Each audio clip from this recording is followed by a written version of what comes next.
తమిళనాడులో బాణాసంచా 10 మంది ప్రాణాలు తీసింది. తిరుచిలోని బాణాసంచా పరిశ్రమలో పేలుడు సంభవించింది. ఒక్కసారిగా జరిగిన ప్రమాదంలో అక్కడ పనిచేస్తున్న 10 మంది చనిపోయారు. మరికొందరు తీవ్రంగా గాయపడినట్లు తెలుస్తోంది.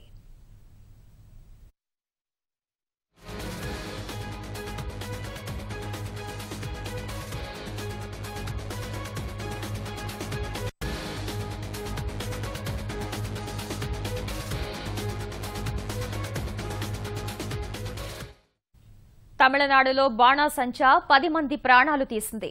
తిరుచిలోని బాణాసంచా పరిశ్రమలో పేలుడు సంభవించింది. ఒక్కసారిగా జరిగిన ప్రమాదంలో అక్కడ పనిచేస్తున్న 10 మంది చనిపోయారు. మరికొందరు తీవ్రంగా గాయపడినట్లు తెలుస్తోంది.